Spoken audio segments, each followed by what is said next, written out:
Salut Alexis. Et ben là, on va regarder un peu, tu vois, ce qu'on est capable de faire aujourd'hui, c'est que Microsoft nous a annoncé le Direct Gauge Join depuis une MTR. Il y a déjà eu pas mal de vidéos qui ont été faites là-dessus.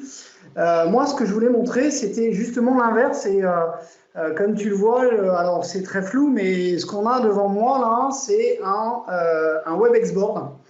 Et donc mon WebEx board, il est en veille là, mais en fait, je l'ai invité dans un meeting Teams.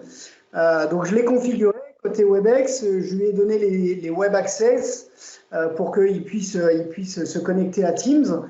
Et donc en fait, je vais le réveiller et tu vas voir que ici, tu vois, je le réveille et il me dit tout de suite que actuellement, on a une réunion en cours et qu'on peut la rejoindre. Et tu vois, on voit bien ici que c'est une réunion Teams.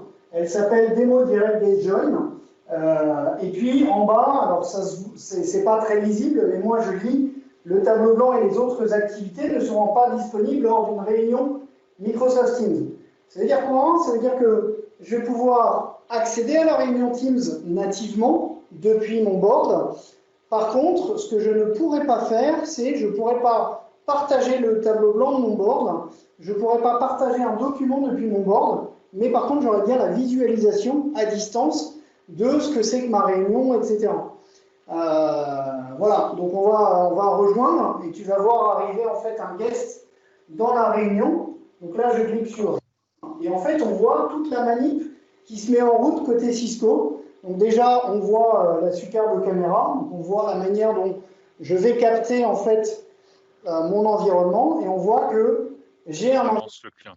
C'est important de le souligner ça parce que c'est vrai que moi, il y a plusieurs clients qui m'ont déjà demandé si c'était de la fédération ou de l'interopérabilité et c'est pas du tout le cas en fait. C'est que ce soit dans un sens comme dans l'autre.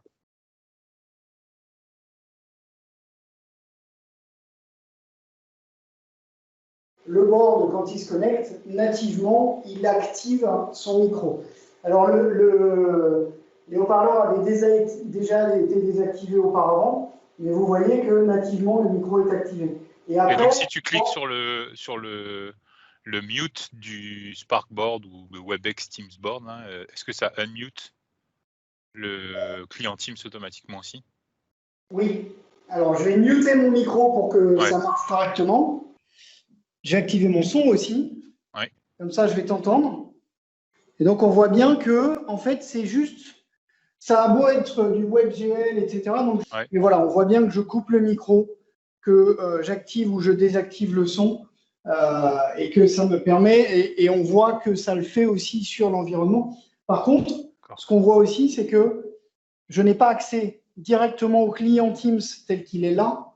Ce que j'ai accès, c'est juste aux commandes du board qui sont là. Ah, donc tu peux pas cliquer sur les boutons du client Teams? Non. D'accord. Okay. Tu peux pas partager de WebEx board comme il était précisé? Voilà, je peux rien partager. Je reviens tout de suite sur mon haut-parleur. Donc on voit que j'ai bien réactivé mon micro et mon haut-parleur dans ma salle. On voit que j'ai plein de choses dans ma salle, plein de matériel, etc. Et que donc, ce que j'ai fait là, c'est j'ai donc bien pu prendre la main sur les commandes du board, mais uniquement sur les commandes du board. Par contre, je ne peux pas prendre la main sur ce qui est présenté. Donc typiquement, je ne peux pas enlever je ne peux pas enlever la partie, le petit bandeau bleu en haut qui dit que l'enregistrement a démarré. Je ne peux pas enlever non plus la barre en dessous qui m'indique qu'il y a un enregistrement en cours, qu'il y a un micro qui... C'est le vrai client Teams web, mais sur lequel tu n'as pas accès aux interactions. Tout se fait via les commandes du board Cisco. C'est exactement ça. Mais l'expérience, enfin moi j'ai pu faire l'expérience et je pense que dans les deux sens elle est un peu identique.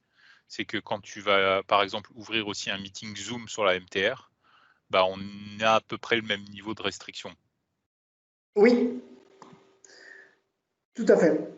Le but vraiment, je pense que ce soit pour Cisco Zoom ou pour Microsoft de joindre Cisco Zoom, c'est vraiment de joindre un meeting tant que vidéo. Il n'y a pas tout. Chacun garde ses spécificités pour sa propre plateforme, quoi. C'est exactement Comme ça. le sharing, le whiteboard, etc. Tout à fait. C'est exactement ça. Donc voilà, ça c'était la première, ce que je voulais démontrer dans cette petite vidéo. C'était te démontrer la partie Direct Get Join Access depuis un WebEx-board. Super. J'ai juste une dernière question parce que je pense qu'on pourrait avoir pouvoir la question. C'est que là, pour Cisco, tu parles donc de la possibilité de joindre un meeting Teams avec le client Teams, donc c'est le direct guest join, comme tu l'as appelé, à ne pas confondre avec aussi le rôle de Cisco en tant que partenaire CVI pour l'interopérabilité qui là permettrait, en utilisant mon équipement Cisco, de joindre un meeting Teams chacun dans son propre environnement. Tu confirmes? Je confirme, c'est exactement ça. C'est-à-dire qu'on a bien deux éléments côté Cisco. On a les périphériques WebEx ou WebEx compatibles.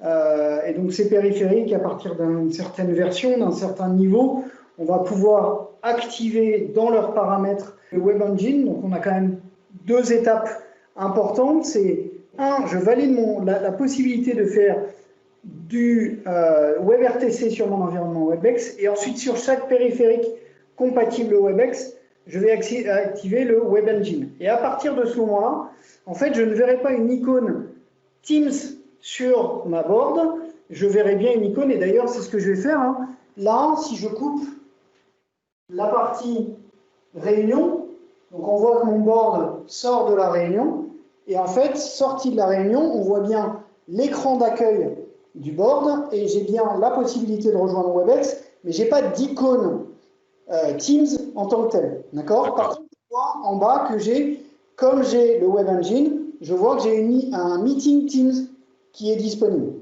Ok, c'est clair. C'est bien ça.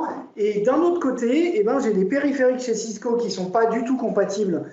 Alors, ils sont compatibles WebEx, ils ne sont pas du tout compatibles Web Engine, en fait. Et donc, ces périphériques-là, pour pouvoir rejoindre un meeting Teams, ils vont passer par la partie CVI, Cloud Video Interop de WebEx, pour rejoindre Teams en travers d'une gateway, comme on pourrait le faire en travers d'un Poly, d'un Pexip ou d'un BlueJay.